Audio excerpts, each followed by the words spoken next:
Shkolla e mesme e muzikës në Shkup gjatë ekzistimit të vet 30 vjeçar ka shënuar një aktivitet intensiv sepse nëpër bankat e saj ka kaluar një numër i madh nxënësish. Në drejtimet e ndryshme të veta, kjo shkollë ka ligjëruar një numër të madh kuadrash dedikuar kulturës sonë muzikore, siç janë nevojat arsimore kulturale, kuadrat për ansamblet e ndryshme profesioniste, kori operas, kori radios, filharmonia maqedonase, llojet e ndryshme të ansambleve koncertale, si dhe profile të ndryshme kuadrash që kanë gjetur vend nëpër institucione të kulturës së gjerë muzikore tek ne. Gjatë këtij viti, kjo shkollë kremton 30 vjetorin e themelimit të vet. 30 vjet punë të mundimshme, por gjithmonë të kurorizuar me sukses. E njëkohësisht, si vjet, Shkolla e mesme e muzikës gjendet para një momenti mjaft të rëndësishëm, respektivisht para reformës shkollore, diçka që është e kushtuar me imperativin e së tashmes dhe të një të ardhme të afërt, sepse, siç dëgjuam këtu, nga muzicianti i artëm kërkohet aftësi e përgjithshme arsimore dhe kompetencë profesioniste muzikore. Kurse drejtori i kësaj shkolle, Gjorgji Smokvarski, na njoftoi se Mukjo ka kushtuar përfilimin e një plan programi të ri mësimor në pajtueshmëri me reformën e sistemit të ri shkollor. Përndryshe, këtu shkollimi zgjat gjithsej 5 vjet, respektivisht 1 vit faza përgatitëse dhe 4 vjet shkollimi i rregullt. Kuadri arsimor numëron 23 arsimtar të rregullt, kurse në bankat e kësaj shkolle mësimet i ndjekin afro 120 nxënës, midis të cilëve edhe një numër i vogël nxënësish pjesëtar të kombësisë shqiptare. Kushtet nën të cilat zhvillohet mësimi nuk janë aq të volitshme, por megjithatë sukseset nuk munguan asnjëherë, sepse vullneti i fortë dhe optimizmi i përhershëm si tek nxënësit ashtu edhe tek arsimtarët janë garancë e sigurt për sukseset gjithnjë e më të mëdha. Çështja e lokalit shkollor, shpresojnë këtu, së shpejti do të zgjidhet me kalimin e shkollës në kompleksin e ri të qendrës kulturale, e cila është në ndërtim e sipër. Atëherë mësimi do të zhvillohet në kushte jashtëzakonisht të mira e padyshim edhe vargu i sukseseve do të jetë edhe më i madh. Këtu, edhe pse mësimi zhvillohet vetëm në maqedonishte, siç theksuam edhe më parë, gjithmonë ka pasur dhe nxënës të kombësisë shqiptare. Ata gjithmonë kanë qenë nxënës të mirë, të zgjuar e të sjellshëm dhe kanë shërbyer si shembull për të tjerët. Lidhur me këtë, ja ç'na tha edhe drejtori Gjorgji Smokvarski.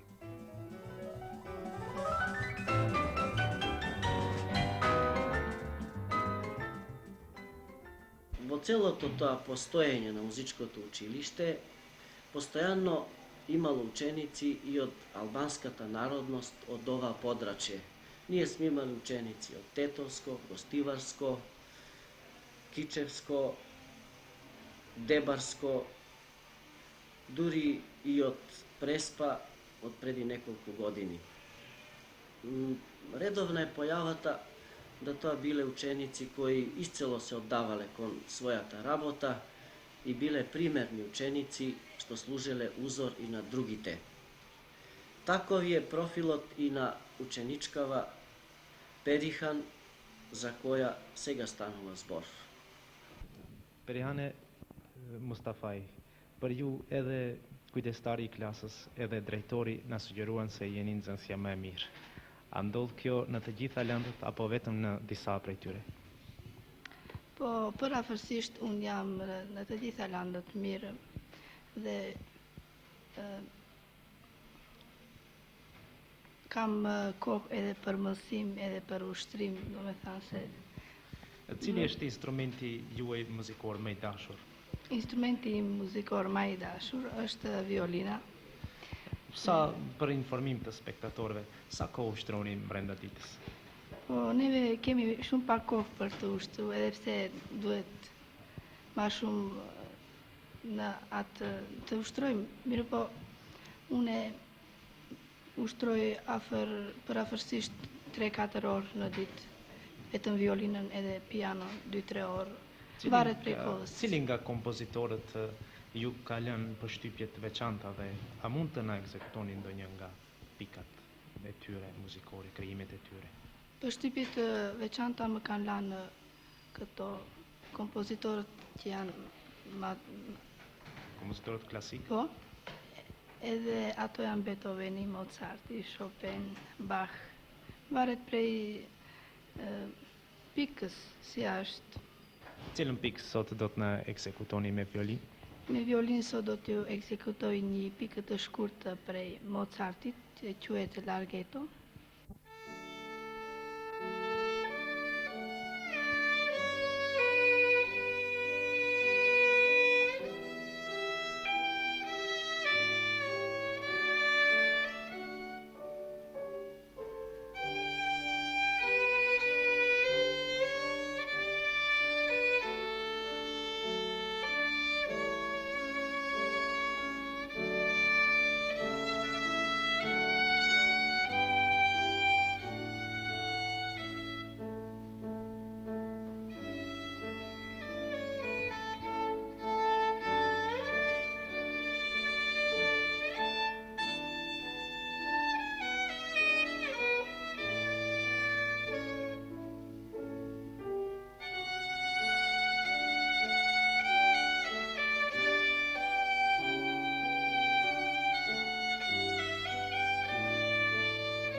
Periane, pse bashkë këtë pikë e zgjodhët? Është më lehtë për ta ekzekutuar apo e doni më tepër?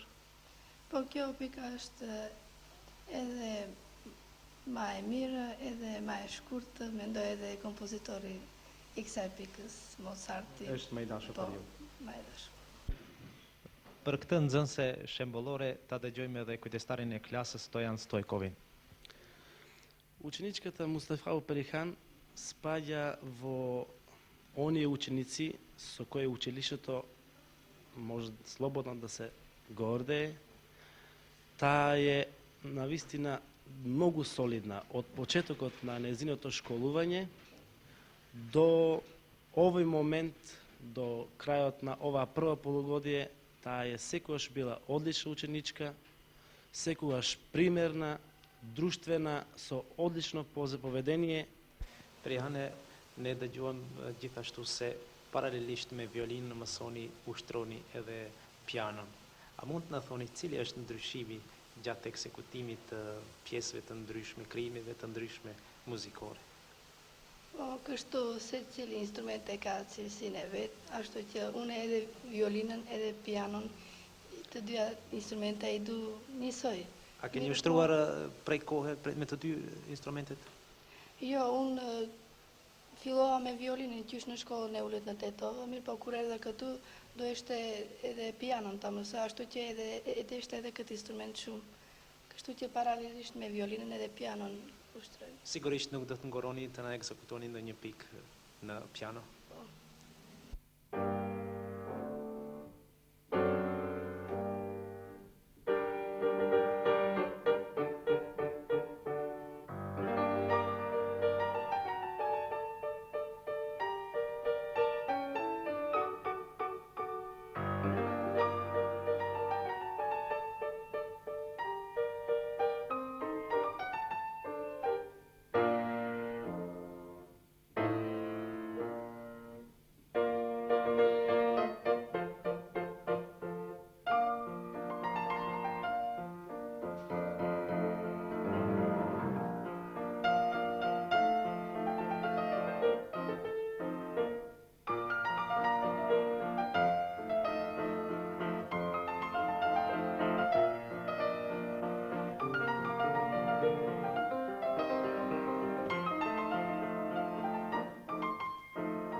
Kësaj radhe, ekipi ynë vizitoi shkollën e mesme Gjimnazin Zeflush Marku, ku aktivitetet edukativo-fizike janë në nivel e posaçërisht rezultate të pëlqyeshme janë arritur në lëmën e basketbolit.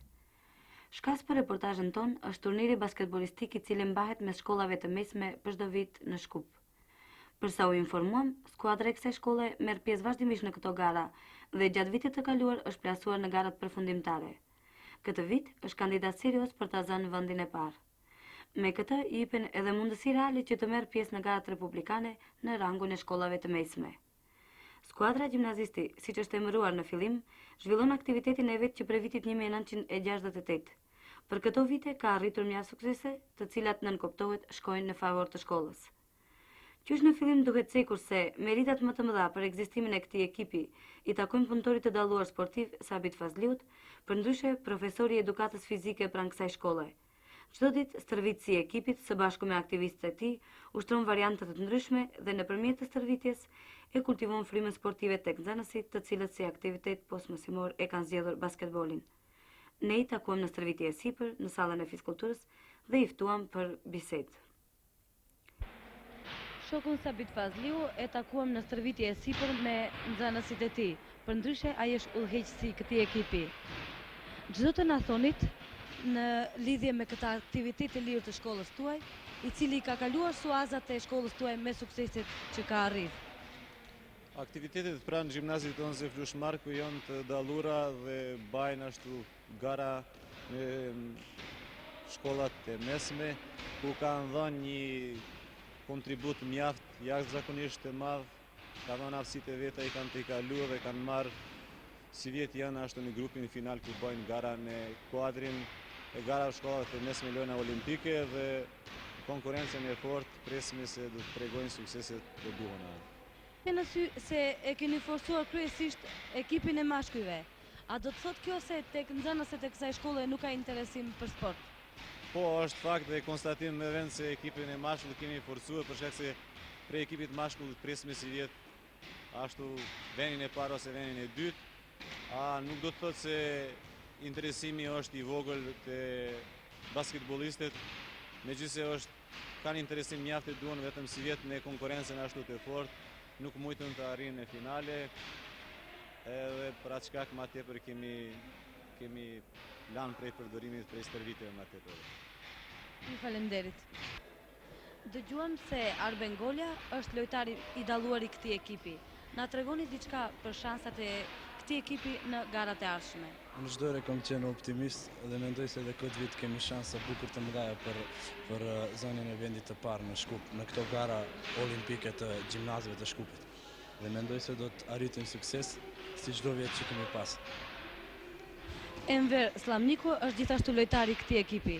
Na thoni, a luani ju ose ndonjë shoku juaj në ndonjë ekip tjetër të rangut më të lartë? Ne gjithashtu përveç se luajmë në shkollë, në ekipin e shkollës luajmë edhe në ekipin e slogës, të cilët gjatë këtij viti janë, si më thon, favoritat më të mëdhej për ligën e dytë qendrore. Ju faleminderit dhe ju dëshiroj sukses. Na tregon se edhe shkolla kujdeset mjaft për këtë aktivitet të lirë, i cili ka marrë hovë me vonesë. Me ndihmën modeste materiale që ua ka ofruar, basketbolistët e gjimnazit kanë kaluar 3 ditë në Popova Shapk për stërvitje kondicionale. Pas këthimit kanë vazhduar me stërvitje të rëndonta. Ata premtojnë shumë. Para tyre është gjysmëvjetori i dytë e të shumtët janë maturant. Besojmë se nuk do ta harrojnë mësimin e shpresojmë se do të na gëzojnë me sukseset në garat e sivjeme të basketbollit.